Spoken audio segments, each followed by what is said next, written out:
Hello दोस्तों, डीएलवी news पर आपका स्वागत है। आज हम बात करेंगे देश दुनिया की 25 बड़ी खबरों के बारे में। उससे पहले आपसे अनुरोध है, अगर आपने हमारे चैनल को अभी तक सब्सक्राइब नहीं किया तो प्लीज़ चैनल को सब्सक्राइब ज़रूर करें और हाँ, वीडियो को अंत तक ज़रूर देखें और कमेंट में ये भी बताएं ये वीडियो आप किस शहर राज्य से देख रहे हैं। तो चलिए नज़र डालते हैं आज की तमाम बड़ी खबरों पर। देखिए, पहली सबसे बड़ी खबर, कांग्रेस नेता दिग्विजय सिंह ने बीजेपी और आरएसएस की तारीफ कर पार्टी में विवाद खड़ा कर दिया। उन्होंने पीएम मोदी की आडवाणी के साथ तस्वीर भी साझा की। इस पर सलमान खुर्शीद, पवन खेड़ा और सचिन पायलट जैसे कांग्रेस नेताओं ने अलग अलग प्रतिक्रियाएं दी। वहीं देखिए, अखिलेश यादव ने दावा किया है कि एसआईआर प्रक्रिया में 2.89 करोड़ मतदाताओं के नाम काटे जाने से बीजेपी में घमासान मच गया। उनका कहना है कि यूपी बीजेपी में मचे आपसी घमासान का कारण है ऊपरी तौर पर भले कोई विरोधी बैठक हो, पर असल कारण यह है कि भाजपाई विधायकों के बीच यह समाचार पहले ही प्रसारित हो चुका है कि एसआईआर में 2.89 करोड़ मतदाताओं के नाम काटे गए। वहीं अगली बड़ी खबर देखिए, महाराष्ट्र की राजनीति में उद्धव ठाकरे, राज ठाकरे के हाथ मिलाने से एकनाथ शिंदे की अहमियत बढ़ चुकी है। मुंबई में बीजेपी के महापौर को बिठाने का सपना देख रही बीजेपी अब शिंदे के सामने नरम पड़ चुकी है। इसकी वजह से अजीत पवार की अगुवाई वाली एनसीपी अब महायुति से बाहर हो चुकी है। वहीं दोस्तों देखिए, प्रधानमंत्री नरेंद्र मोदी की मन की बात कार्यक्रम के 129वें एपिसोड का आज प्रसारण हुआ। यह इस साल की आखिरी एपिसोड था। पीएम मोदी देश की वर्ष 2025 की उपलब्धियों के बारे में चर्चा करने के साथ ही नए वर्ष 2026 की चुनौतियों, संभावनाओं, डेवलपमेंट पर भी चर्चा की। वहीं अगली बड़ी खबर देखिए, अरावली हिल्स मामले का सुप्रीम कोर्ट ने संज्ञान संज्ञान लिया।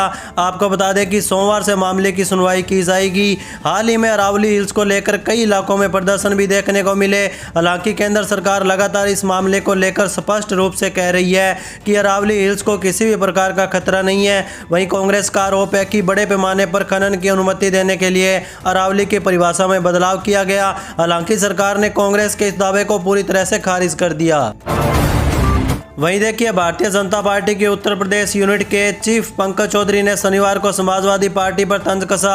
उन्होंने कहा कि बीजेपी के प्रदेश अध्यक्ष का पद अखिलेश यादव की पार्टी के राष्ट्रीय अध्यक्ष पद से भी कहीं ज्यादा महत्वपूर्ण है। अखिलेश यादव और विपक्षी इंडिया गठबंधन पर जुबानी हमला बोलते हुए पंकज चौधरी ने कहा कि इंडिया गठबंधन में समाजवादी पार्टी, तृणमूल कांग्रेस और आरजेडी और कांग्रेस जैसी कई पार्टियों का प्रदेश अध्यक्ष बनने के लिए उनके कार्यकर्ता को अपने अपने परिवारों में पुनर्जन्म लेना पड़ेगा। बीजेपी प्रदेश अध्यक्ष के पास अखिलेश यादव की पार्टी के राष्ट्रीय अध्यक्ष से कहीं ज्यादा अहम पद है।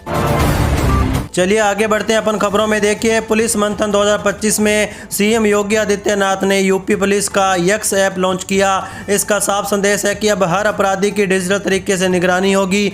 इस ऐप के जरिए अपराध का लेखा जोखा भी रखा जाएगा। आपको बता दें, यक्स ऐप एआई और बिग डाटा एनालिसिस की मदद से तैयार किया गया बिट बुक का डिजिटल स्वरूप है। वहीं देखिए दोस्तों, छत्रपति संभाजीनगर में अमीम पार्टी में टिकट को लेकर अंदरूनी विवाद उभरकर सामने आया। पार्टी के दो गुटों के बीच मामूली झड़प होने की घटना सामने आ रही है। रहमानिया कॉलोनी से अमीम पार्टी के कुछ इच्छुक उम्मीदवार ईसा खाली को टिकट न मिलने के बाद उनके समर्थकों द्वारा कायराना हमला किया जाने का आरोप लगाया गया और यह मामला वार्ड नंबर 12 के किराड़पुरा शरीफ कॉलोनी इलाके में हुआ।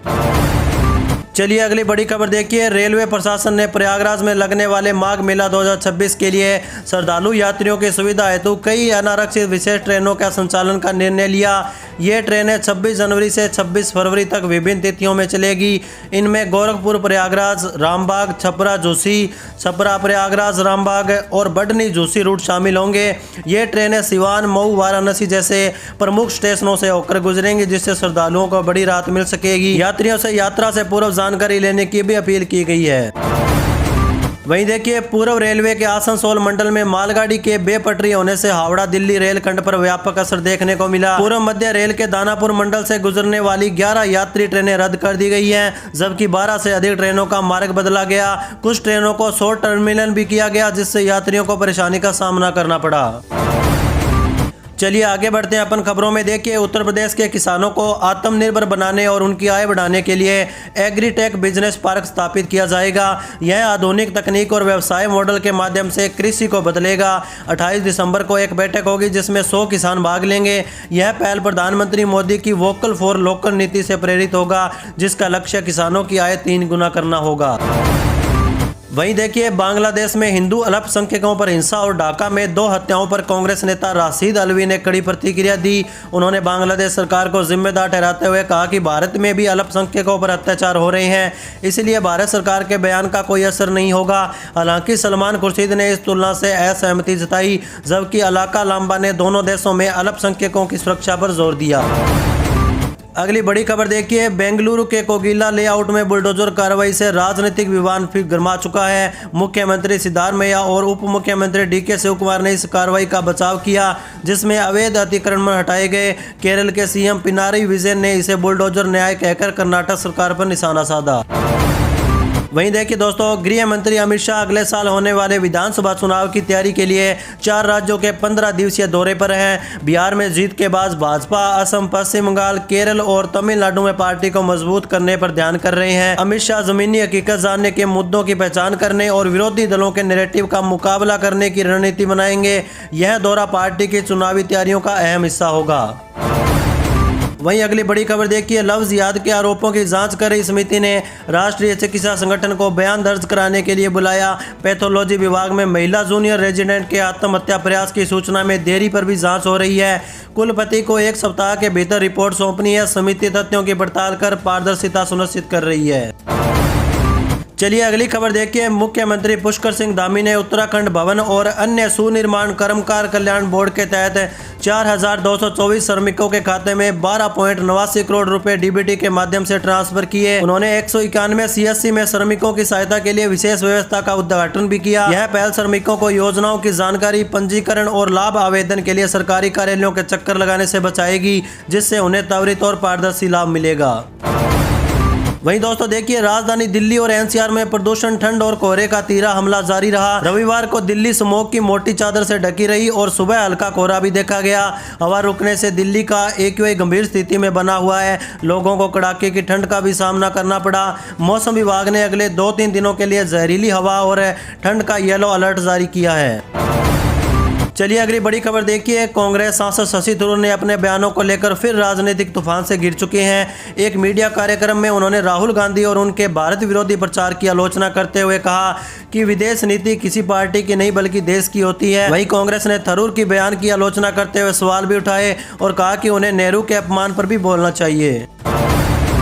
वहीं दोस्तों देखिए, H1B वीजा को लेकर इन दिनों काफी गहमा गहमी के बीच भारत अमेरिकी समूह ने ऑनलाइन पोस्ट के जरिए भारतीयों पर किए जा रहे लक्षित हमलों पर चेतावनी देते हुए कहा कि इसके दूरगामी परिणाम हो सकते हैं। समूह ने कहा कि इससे पहले कि तनाव और बढ़े, इंटरनेट मीडिया प्लेटफार्मों और कानून प्रवर्तन एजेंसियों को इस पर सख्त कार्रवाई करनी चाहिए।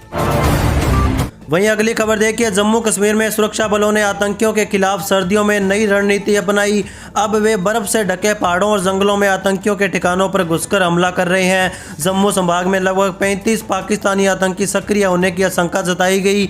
सेना की विशेष टुकड़ियां, ड्रोन और रडार का उपयोग किया जा रहा है। यह अभियान देखो खोजो सफाया करो सिद्धांत पर आधारित है, जिसका उद्देश्य बचे हुए आतंकियों को खत्म करना है।